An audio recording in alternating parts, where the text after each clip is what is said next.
Ladies and gentlemen, welcome back to Marking Out for Wrestling. I am your host, Nate, and I know it has been a while. I took a little break from the Marking Out for Wrestling podcast, but I am back. I am back to mark out with you guys. Now, I know it has been a while, but this is Mark. And we have a variety of topics we are going to talk about.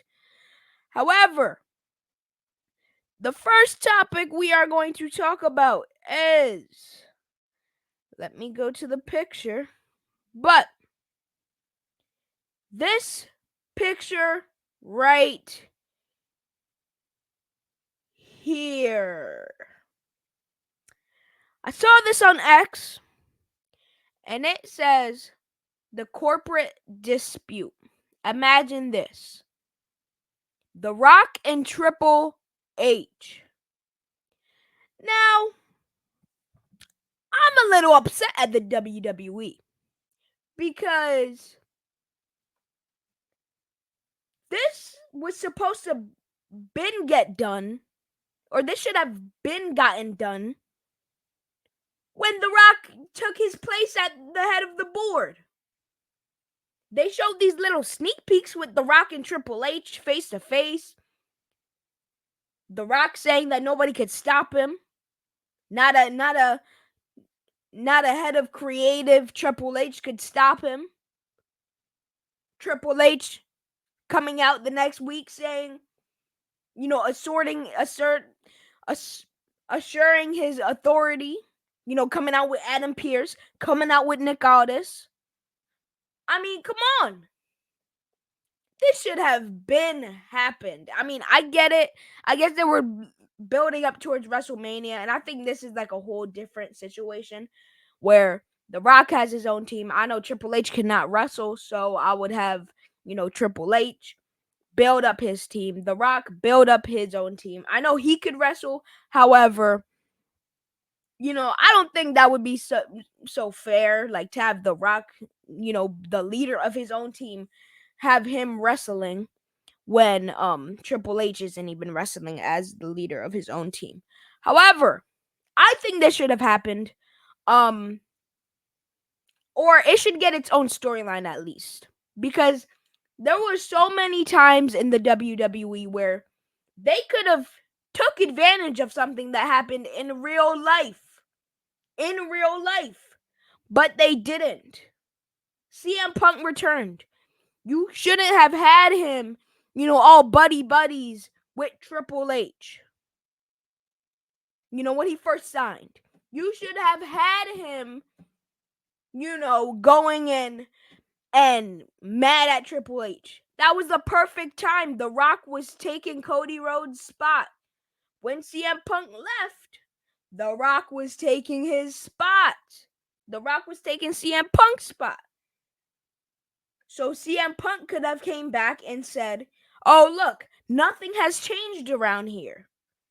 Nothing has changed. The Rock is still stealing people's spots who've been busting their butt for this company day in and day out." That's what he could have said. But I don't like how they did that. The Seth Rollins situation that could have waited. I wanted a little corporate situation with Triple H and stuff. But that's that. Maybe they do it next year. Or no, that's the build up to Roman and Rock actually. So maybe they do it towards Survivor Series next year. That would be good. Build up towards Survivor Series. The Rock has his own team. I don't like how, Roman Reigns is on this team because Roman Reigns is his own team. I don't want Roman Reigns being behind anybody, for them to lead him. But yeah. This I want to happen. If it doesn't happen, I really think it's, a missed opportunity because first of all, The Rock doesn't even have to wrestle. You know, I think the main reason why he hasn't came to WWE in so long is because he cannot wrestle because he's with Hollywood. And if he gets injured and he has to make a movie, that is going to be a problem for Hollywood. So I think they don't even have to wrestle. Yeah, he might get physical, with one of Triple H's people. Give him a rock bottom, give him a people's elbow. But other than that, you don't gotta get physical. So I like this idea for sure. But our next topic is WWE and TNA, also known as the Forbidden Door. However, as Triple H once said, I'm not going to talk about no Forbidden Door, those stupid terms. But listen, not going to lie, I don't like it. I don't like it. When companies partner together, AEW, New Japan Pro Wrestling, WWE, TNA, actually, I like it, but at the same time, I don't. Now, I don't like it when Joe Hendry comes into WWE representing them. Representing WWE. He's not representing TNA. He's coming into WWE NXT talking about, oh, training at the Performance Center, doing this, doing that, blah, blah, blah. They're welcoming me with open arms. I love WWE. No, when you come into WWE, represent TNA. Represent TNA. That's what they need to do. I think that's what they need to do. Because, and on top of that, when he competed for the NXT championship, come on. That's what I hate, actually. I don't care if these companies partner together as long as they're going against each other. No titles on the line. No titles on the line. When Jon Moxley goes to New Japan Pro Wrestling, I hated when he won the title. I don't watch New Japan Pro Wrestling, but when he won the title, I was pretty upset because I don't like how wrestlers go to other companies and go into and win the title. Win the title. Winning the company's title and defending it on AEW television, defending it on New Japan television. Come on. I don't like that at all. I know it's been happening for years, but I personally do not like it. I think any company coming together to partner up, it should be the company versus the other company that they're coming together. They can still have the matches, but don't have them competing for a title. Don't have them competing for a title because, first of all, if this was real and a real company was invading another company and you're having them fight for the title, if they win the title, you think that they're just gonna keep defending it and lose it? No, they're not. They're going to keep the title, bring it on AEW television, and brag about how they have the title. So I don't like how they partner up and have title. They're winning the company's titles. I don't like that at all. But that's that. However, our next topic is SmackDown and Raw changing. Now, I don't know if I have a picture. Well, I'm going to talk about it in the same topic.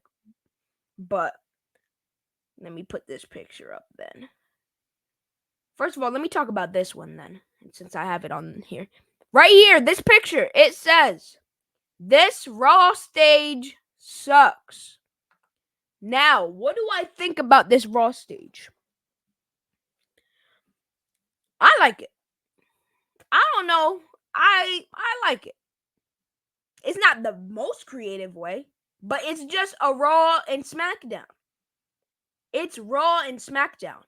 I don't think Raw and SmackDown need to have these creative things. Yeah, the fist in 2005, around that little era, the Attitude Era, the John Cena era. That's what I'm gonna call that. Yeah, the SmackDown fist, that was entertaining. Or not entertaining, but creative. That was cool. Now if they somehow went back to it, I would love it.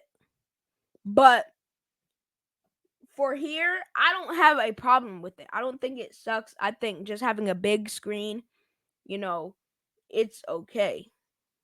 I don't think it sucks. I don't think it's, awesome. It's not the best. They could do better. But now, honestly, when it's this big, because this stage is pretty wide and big, when it's that big, I don't like it. Because all this space, you could have added some creativity. I'll be honest, you could have added some creativity. Now, for a pay-per-view, I think they need to add creativity. It can't just be a big, screen, a big tablet, almost. It can't just be that. I don't have a problem with it. I know people have been complaining about it for years, but I really don't have a problem with it. And I don't know if it's just because I started watching wrestling when when these things started. Sorry. Because even with the championships, I like the new championships better than the championships back in the day. The WWE title. I like the WWE title better than the, spinner title. Yeah, it's creative, but when we look at it from, is it going to look good on all the wrestlers? That's where we got to think about it. But for the topic, SmackDown and Raw changed. We are here to talk about SmackDown moving to 3 hours and Raw moving to 2. Now, these aren't permanent. They're going to change in Netflix. I think they should be permanent. As you guys know on this show, I have said for many, weeks since this show started, SmackDown needs to be 3 hours, Raw needs to be 2. Why? Because SmackDown is on Fridays, where people come home, relax. They don't, stay up late. Because people go to work, people go to school. However, when it's Raw, people are going to fall asleep. People are going to need to go to sleep because SmackDown, or because they have school tomorrow, because they have work tomorrow. So I think this is good, but they need to keep it permanent. And this is when I say stop the brand split, because if SmackDown is 3 hours, you need the stars that Raw has right now. You need the stars that Raw has. The Bloodline could be on SmackDown. We know when The Rock came back to WWE during WrestleMania this year, he was doing 30-minute promos in the ring, taking up time. When that wasn't even the planned idea. He was taking up people's times on SmackDown. But now he can have a whole hour to himself. On SmackDown. I don't mind. His promos are entertaining. As the final boss, as a heel, his promos are pretty entertaining. I don't mind if he goes in, takes up a whole hour of SmackDown, and then the rest is other people and what was originally planned. However, ladies and gentlemen, that is enough of that. Next, we have AEW versus WWE. Now, this is stupid. This whole, war, it's dumb at this point. Yeah, who's the better wrestling company? I think that's what should stand out to be. It shouldn't be about ratings. It shouldn't be about viewers, as I see on Twitter. Because they don't run at the same exact time they don't run at the same exact time. Like WCW did. Like WWF did. They don't run at the same exact time. So it's done when we talk about viewers and stuff. They run at completely different days. Dynamite is on Wednesday. Raw is on Monday. Those are the brand's two, best shows. Now it wouldn't be so fair to say Raw and what? Rampage? It wouldn't be so fair to say that. But I don't think I think when people think about this, we need to just talk about what was a better show in our opinion.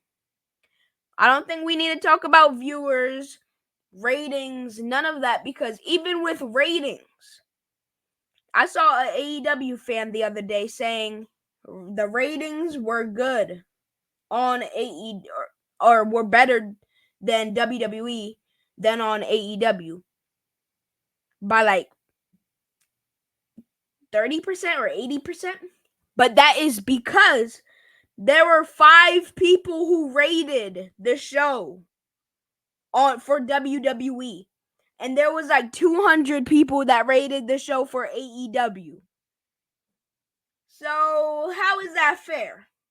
Or no. Completely opposite. Sorry. It was 200 people that rated the show for WWE and like 5 people that rated the show for AEW. So how is that fair? Because obviously if more, there's going to be people who say that the show is good, and that's the percentage out of those 5 people. So that's not fair. So, yeah, I don't think we need to look at that anymore. I think we just need to look at what we think is the better show, what the better segments were, the storylines, the segments, if I didn't already say that. But what the better show was, not what the viewers are or anything like that. Now, I would want AEW and WWE to run at the same time. The same time. To really talk about the viewers.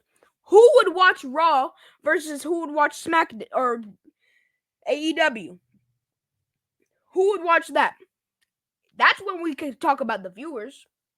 That's exactly when we could talk about the viewers. So I think we don't need to talk about viewers until they run at the same exact time, the same exact day. Like WCW did. Like WWF did. However, our next topic we are going to get into is AEW arenas empty again. Now, oh my god. One second. All right. Technical difficulties. However, we are going to talk about AEW shows being empty. Again, another cut right there. However, we are back.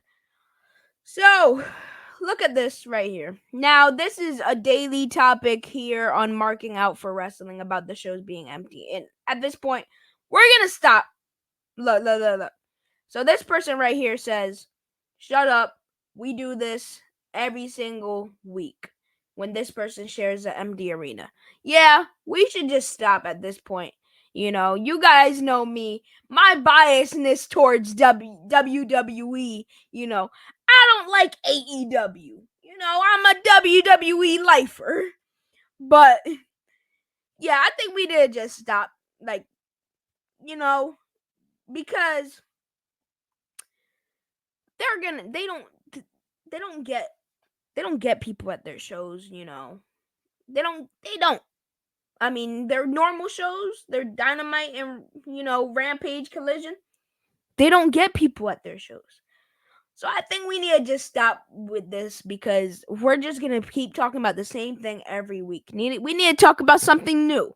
Something that's not really out there. If we are going to criticize AEW like we do here on Marking Out for Wrestling. But no, but if we're going to talk, I don't think we need to talk about this no more because this is literally every single week. As he said right here that we do this every single week. Now, this was a long time ago, September 19th. Again, I don't even think I said it, but I had this video planned out way before, but I didn't get the time to do it. I took a little break. But yeah, I think we need to just stop with, showing the empty arenas because this is how WWE was, a while ago. 205 Live days. This is how they were. So, yeah, I don't think we need to show that anymore. But our next topic is Karrion Kross and the IWC hate. Now, I don't have a picture of this, but there was fans criticizing Karrion Kross. Like, those things where it says, this person is your tag team partner, like, by the month of your birthday, or whatever it is. So, Karrion Kross was a certain month, and they said, why do you hate Karrion, or why do you hate me, or something like that. And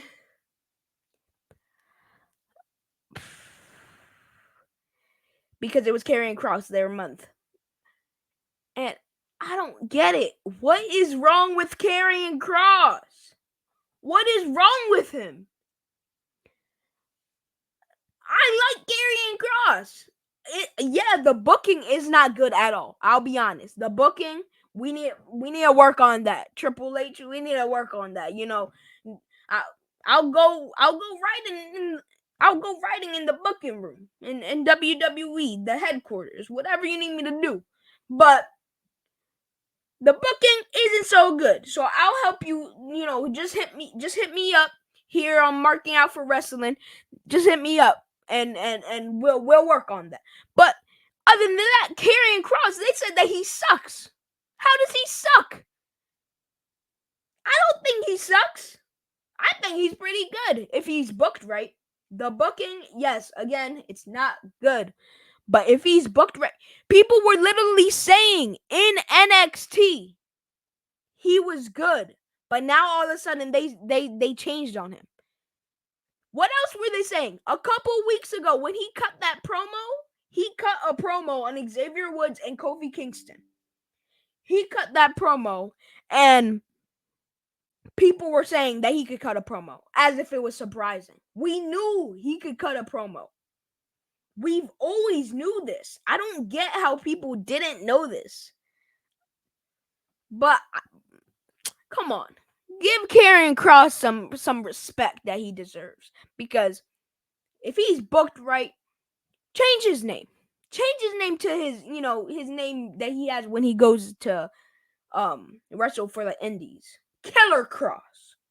Come on. When we go to Netflix, have his name be Killer Kross. How about that? Then book him. Now, have him shave his head bald.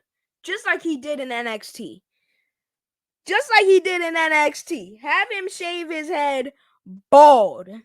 So he looks more intimidating.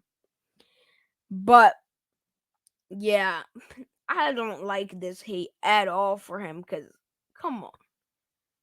I like Karrion Kross. Like, what's wrong with him? I don't get it. But, ladies and gentlemen, our next topic is WWE need more sports commentary. What do I mean by sports commentary? I mean this. Now, go listen to a clip of Tom Phillips. his commentary for WWE. Go listen to a clip of Jimmy Smith's commentary for the WWE. Go listen to a clip of Mauro Ranallo, his commentary for the WWE and for boxing. Go listen to those clips and I'll tell you what I mean. Joe Tessitore too. Go listen to his clips of him commentating for NFL. And put them all together and you see what I mean when I say sports commentary. Michael Cole, he's legendary, so you can't get rid of him. That's not what I mean. Corey Graves, he can get there. Wade Barrett, he is fantastic, but I think I like the sports commentary voice. I like the sports commentary voice. When Joe Tessitore came into the WWE, I liked that. However, I would change the partnering. I would have Wade Barrett with Michael Cole because those two together were actually pretty funny. I mean, they were pretty funny.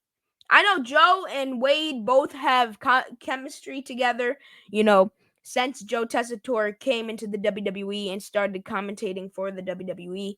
However, I like Wade Barrett and Michael Cole. They were actually pretty funny together. And Corey Graves should go with Joe Tessitore. Now, I think they are similar. They are very alike. Obviously, Corey Graves knows way more because Corey Graves used to be a wrestler. He used to, and he's a commentator right now for years. But, yeah, I think Joe Tessitore or Tom Phillips, them getting rid of Tom Phillips was a big mistake. Them getting rid of Jimmy Smith was a big mistake. Them getting rid of Mauro Ranallo was a big mistake. They need to bring him back. Now, these Tom Phillips, Jimmy Smith, okay, I don't mind if you don't bring him back. Bring Mauro Ranallo back. He is fantastic. He's fantastic. I'll say that he's better than Jim Ross. You know what? I'm going to say? Jim Ross is overrated. I said it. Jim Ross is overrated. Now, again, it might just be a little bit of recency bias. Maybe because I started watching in this era of WWE, not when Jim Ross was commentating. Now, when I listen to Jim Ross commentating on AEW television, he goes and says, "Welcome to WWE Dynamite on AEW Dynamite." Like, what? But no, I think, because everybody I come across, Michael Cole, better than Jim Ross. We have Wade Barrett, he's not there. He's not there. Not gonna lie, Wade Barrett's not there yet. Oh my God, I moved. All right, but Mauro Ranallo, better than Jim Ross. I said it. Jim Ross is overrated. He's overrated. He's overrated. I'm sorry. But, I think WWE need more sports commentary like Tom Phillips. Listen to their commentary. If you don't know what I mean by sports commentary, not just people screaming into a mic like I'm doing right now, but like, telling the moves that they're doing, but people who have the voice, their voice is clear.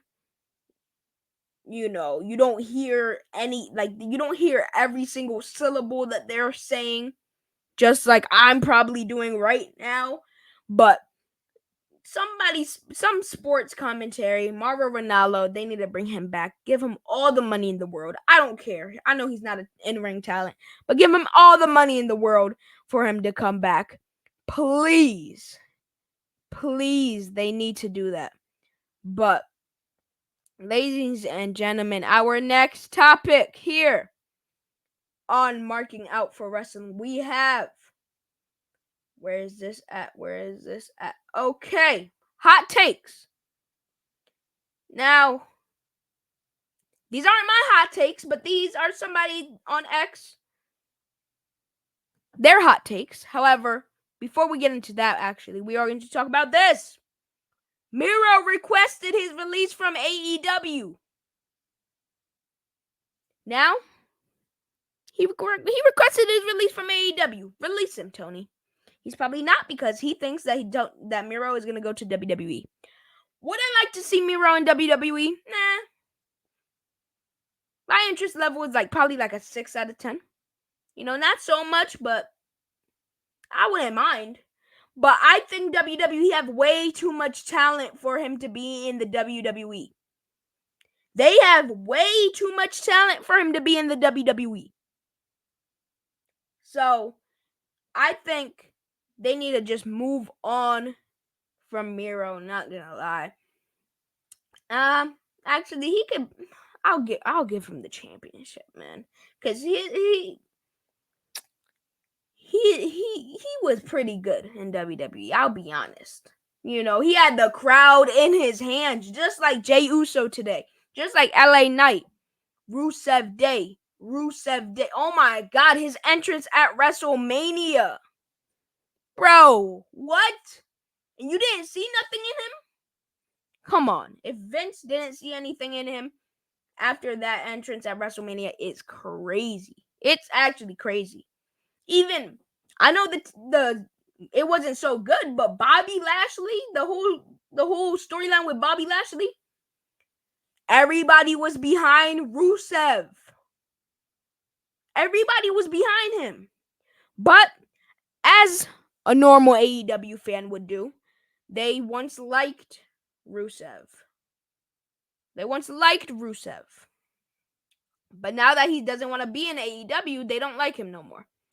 And so it begins, as this fan says, as one of the former biggest Miro fans, who literally brought signs to shows about him.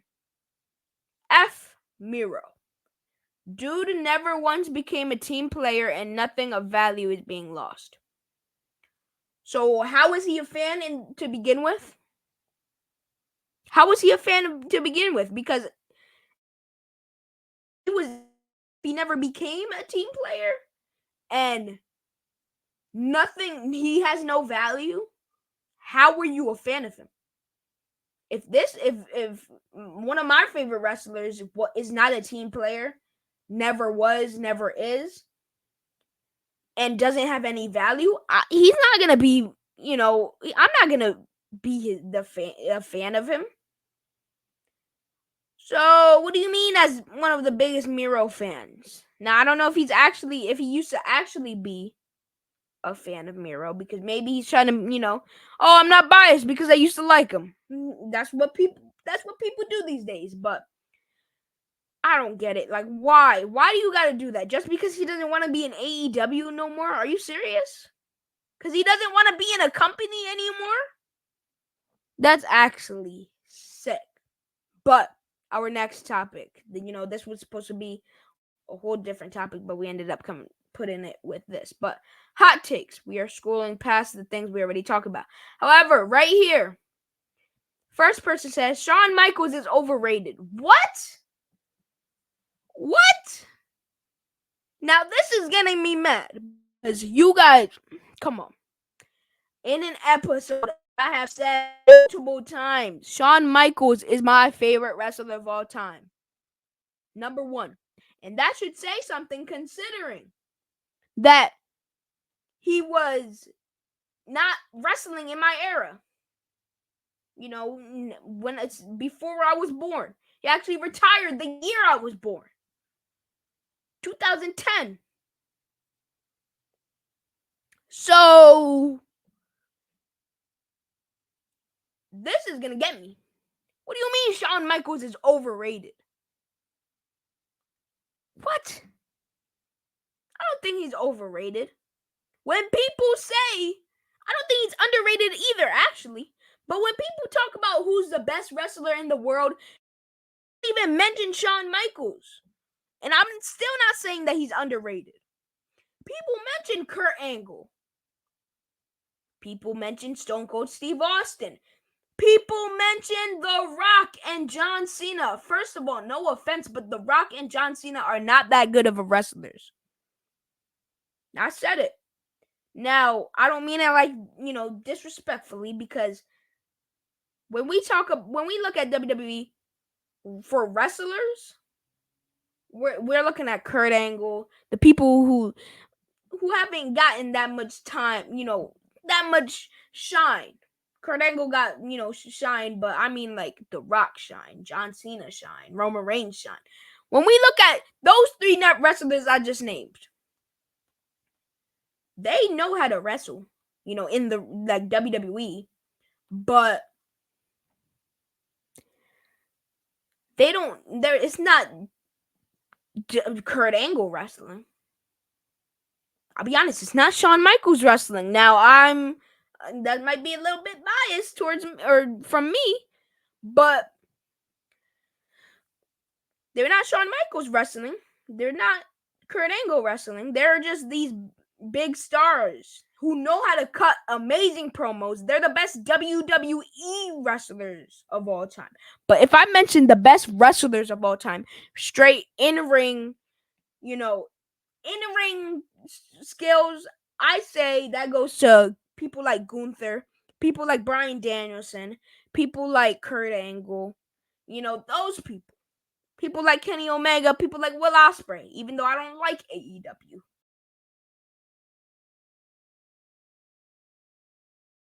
Drew McIntyre also talking about CM Punk's his dog, Where's the home invasion? Where is the home invasion?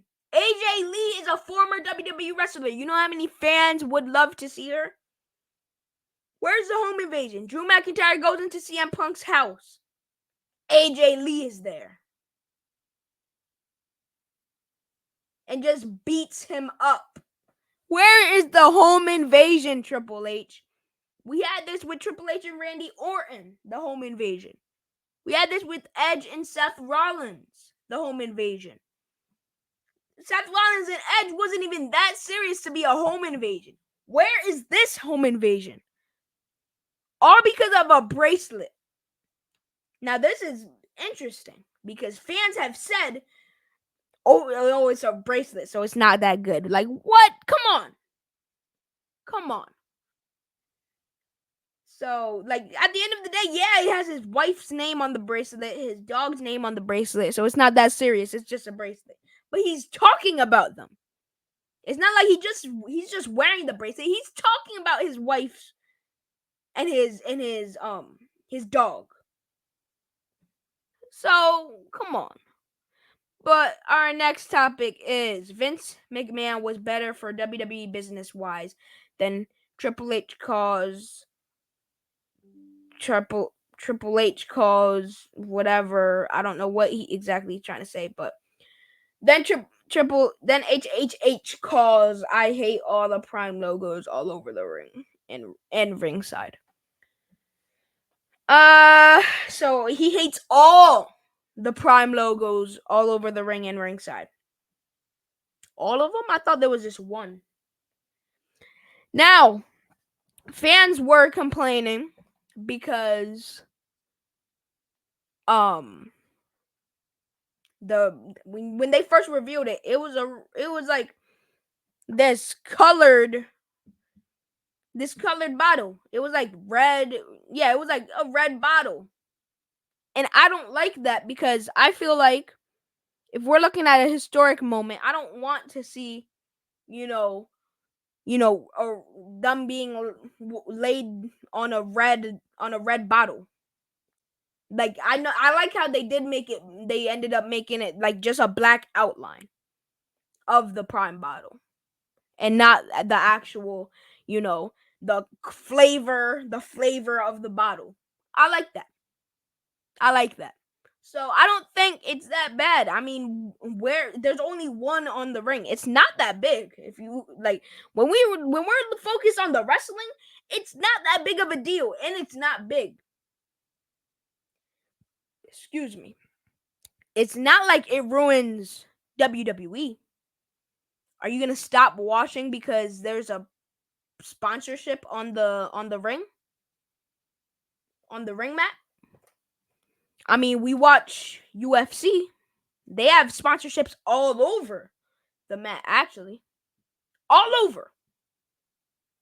But we watch UFC. They have it on their gloves. I think that's even worse, actually. They have sponsorships on their gloves. You're knocking somebody out, and your fist is a sponsorship. Your fist is a sponsorship. They have it on their trunks. When they fight in the UFC, they have sponsorships on their trunks. So I don't get it. It's doing nothing to WWE negatively. It's positively, actually, because I bet they are getting paid a huge amount, not only to sponsor the brand, but to have it on the mat. That's definitely big money. Big money. To have the brand on the mat is big money. Especially pay-per-views. Not Raw and SmackDowns, but just pay-per-views. Oh yeah, that's big money. Big money. But I mean, Vince McMahon was better for WWE business-wise. When we're talking about making money, I don't know.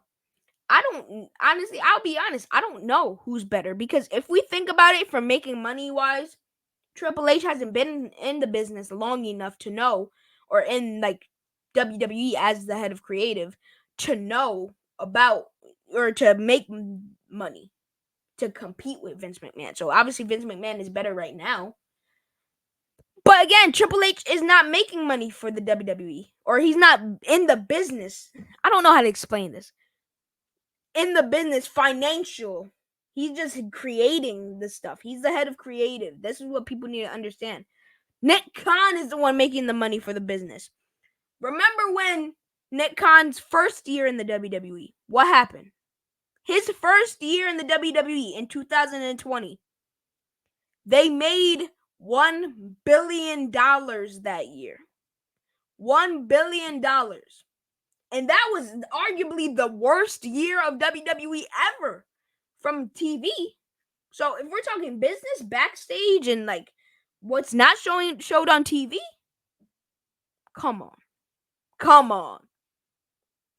But I don't know. I leave that in Nick Khan's hands. I don't leave that in Triple H's hands or Vince McMahon. Obviously, they both made money for the business, but like when we talk about going with the sponsorships and stuff, I mean, come on. But not all matches need to end with finishing moves. It makes matches way too predictable. How am I supposed to buy into any of the false finishes throughout a match when I know that if a wrestler, when I know that if wrestler A, I'm bugging. When wrestler A hasn't hit wrestler B with his finisher yet, there's no chance they get 3. Now, I'll be honest, I agree with this. Because I don't think all, matches need to end in a finishing move. DDTs have been ruined. Now, what is stopping a wrestler from hitting another wrestler with a super kick and pinning them? That move has pinned many wrestlers before with the sweet chin music, the super kick. That move has beat multiple people. So why, when a wrestler hits a move and doesn't pin them, they're all shocked and mad? Why don't they just have the wrestler get up and super kick them and then win? Because that move obviously works. So, I do agree with this. I don't think all wrestler moves should end with finishing moves. However, they should definitely end in dramatic fashion if it's not a finishing move. Like, DDTs, they're not. We don't need to do that no more, because the argument of let's stop doing DDTs, have him be relevant again, that's long gone. I feel like if you lose to a DDT nowadays, then you just got buried. You got buried. I'll be honest, but yeah, I do agree with that. But not every title match needs a story. Just look at the US Open Challenge that Cena did. Uh okay, so the other ones are down here. Yes, I agree. Not all title matches need to have a story, because come on. People talk about Kevin Owens and Cody Rhodes. But let's talk about when wrestlers are talking about their next challenger. I mean, let's not forget, we need to have no story and to end up having a story. I know that doesn't really make sense, but we need no story to have a good story. How does Roman Reigns have a story with Jey Uso? Yeah, they're family. But when we look at it, why is Roman Reigns being mean to his cousin? Out of nowhere. Out of nowhere. When he comes back as the tribal chief, why is he being mean to his cousin? Why? That had no story to begin with until they went deeper. So give it a chance. Don't just when Cody Rhodes just gave him the title shot. Yeah, there was no story. However, if Kevin Owens and Cody Rhodes kept on going with this situation, there's going to be a story. So that's how you build to a story. That's the problem with wrestling fans. Come on. Not every match has to have a story. So I do agree with that. But our next hot take is 5 matches isn't enough for a PLE. I do agree. Now, I don't like the PLEs being 3 hours, because that's the length of a Raw. I feel like PLE stands for Premium Live Event. That the Premium Live Event needs to be premium. Come on, we need to have matches on top of matches. We do. We can't just have it 3 hours. We need to have it longer than 3 hours. If it's premium, it needs to be longer than 3 hours, because then that's just a normal Raw, a normal SmackDown, just with good matches and title changes. So, what if let's say the match card isn't that good, or the matches on the card weren't that good, right? And no title changes happened.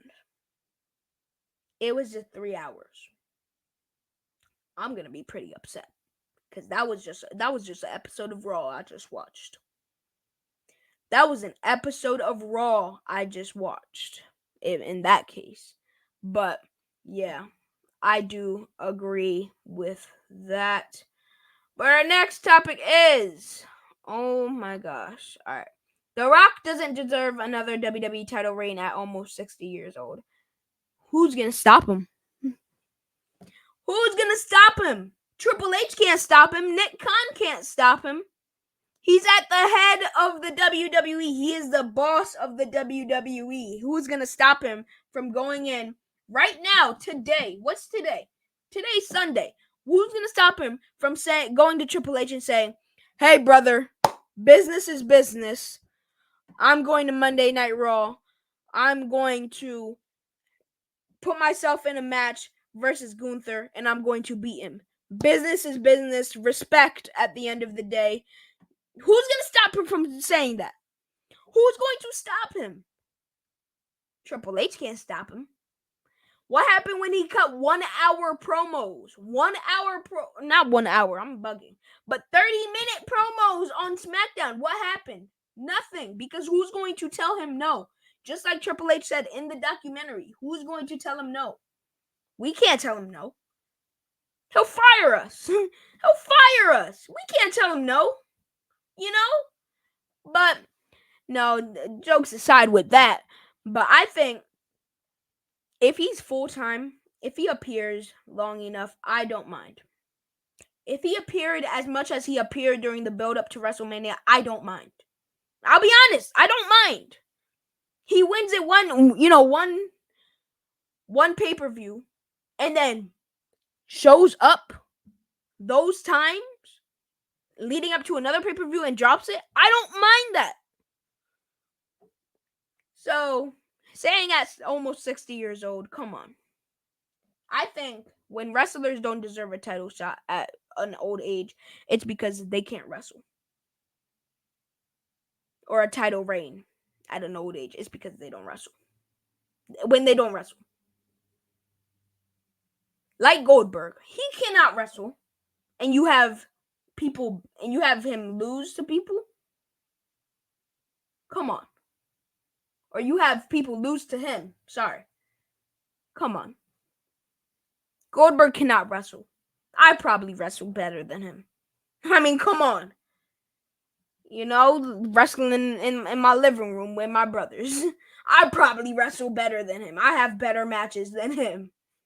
But yeah.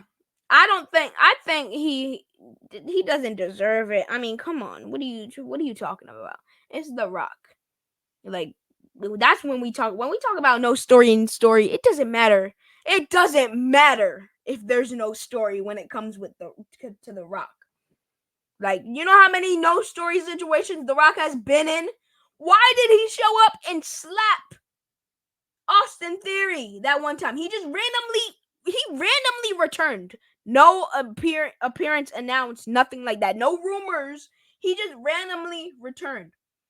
Why did he return versus Jinder Mahal and beat Jinder Mahal up? What did he do? Why did he return to beat Baron Corbin up? And that was after a long time, actually. That was in 2019. His last appearance that time, I think it was like 2016, I think. But why did he appear? So that whole no story situation just needs to stop. Like, because we got to build up to a story. That's the thing. No story. We got to build up to a story. But anyway, that's it of that. But our next topic. So yes, I think The Rock can get a title shot. I don't mind him winning it if he is full time though. Ethan Page is only good good world champ in the whole industry. Like right now, I think I don't watch NXT. I see his promos. I see clips of him. He's entertaining. I will say he is a better champion than Cody Rhodes. I will say again, he is a better champion than Cody Rhodes. I love Cody Rhodes, but he's not delivering. He's not delivering. I'm sorry. He's not delivering. Cody Rhodes is not delivering as champion. But Ethan Page is amazing. I think it's because he is a heel as well. Ethan Page is a heel, so it's definitely better. But is in the whole industry, like when we talk about AEW and WWE, Bryan Danielson, I think in terms of better like wrestling and stuff, wrestling matches, Bryan Danielson is a better champion. However, in terms of wrestling and character with the championship, because Cody Rhodes is an amazing champion in terms of wrestling, but when it comes to holding the title and making people like you and not mind that you're champion, then it doesn't matter. It doesn't matter in terms of that. But I think Ethan Page, is he better than Gunther? Because I know Gunther was better than Cody Rhodes when he first won the title. I was excited for Gunther to be champion. I'll say he's better than Gunther right now, but we gotta see. And these are just from clips I watch. So imagine if I go and log in to watch NXT. Imagine. I'm definitely watching the first episode on CW this Tuesday. Coming this Tuesday. But I'm definitely doing that. But our next topic is Not every storyline has to stretch, go on and on. 6 months to a year. Austin Theory baby face turn. So when it comes to Austin Theory's baby face turn. When it comes to that, when he's turning on Grayson Waller, or Grayson Waller turns on him, and Austin Theory is a good guy again. Not again, but Austin Theory is a good guy. I agree. But when it comes to other storylines, like let's say Roman Reigns storyline, that doesn't need to drag on. Sami Zayn, even I'll say that Sami Zayn and Gunther. That's all the way from WrestleMania. Why are we still talking about that? Sami Zayn can come back later. I'll be honest. Sami Zayn can come back later and deal with Gunther, but not right after he loses the Intercontinental Championship, which he won from Gunther. So you just finished a storyline with him and you're back with him again. I don't like that. I don't. Because I feel like Gunther, he's the type of person where he's going to have a match with with a person one time. One time as champion. I'll be honest, as champion. Just like Roman Reigns, when he was in his Tribal Chief era, I didn't like him having rematches with people. Rematches on top of rematches on top of rematches. I didn't like that. Why? Because if somebody was to beat him, I don't like how they already beat, or Roman Reigns already beat them before. Just like Cody Rhodes. I'll be honest, if Cody Rhodes was going to beat Roman Reigns, I didn't like how they had Cody Rhodes lose first, because that does nothing but make Roman Reigns look weaker. Because you just beat him a year ago. Now you can't beat him anymore? Are you serious? So that's what it comes to when I think of, people having one shot only at the title. Even Solo Sikoa. I don't like how they have Solo Sikoa continuing to lose to Cody Rhodes. They didn't have to have that match. It was the same finish. They didn't have to have that match. But not every storyline has to be dragged. Yeah, I agree with them. Because Austin Theory, his turn on, when he turns on Grayson Waller, it's not they haven't been friends for that long to drag it on that much. Now that I think about it, it has been a very long time, though, for Austin Theory to turn on Grayson Waller. This has been going on since Elimination Chamber in February. Ladies and gentlemen, we are in September of 2024. We are heading into October. This storyline has been going on since February. Elimination Chamber. And since then, they have won tag team titles together, which I don't like how they showed animosity at Elimination Chamber just to win tag team titles together. Come on. Like, why are they doing that? They have continued to show animosity to each other, and then the next week they partner with each other, and they're 100% on the same team. Just like at SummerSlam, they teamed together to what? Attack the one singer. I forget his name. But to attack that one singer, or Jelly Roll, I think his name is. Yeah, to attack him. They were 100% on the same page, when just last week they had animosity. So I don't get it. I don't like how they have that. But yeah, that was the last topic of today's videos, ladies and gentlemen. But this is episode 11, or episode 10. Sorry. This is episode 10 of Marking Out for Wrestling. Ladies and gentlemen, thank you for watching. Thank you for subscribing. Thank you for liking this video. Marking Out for Wrestling. I'm your host, Nate. As you guys know, this is Mark right here. Sorry for the cuts. Sorry for the little the little stutters here and there, but we are working on that. However, again, if you did not agree with anything I said, we can debate. Go ahead. And I think this is the longest, episode I've done. This is the longest episode I've done. Right now, we did hit the 1 hour timestamp. But yeah, ladies and gentlemen, we're out. Peace.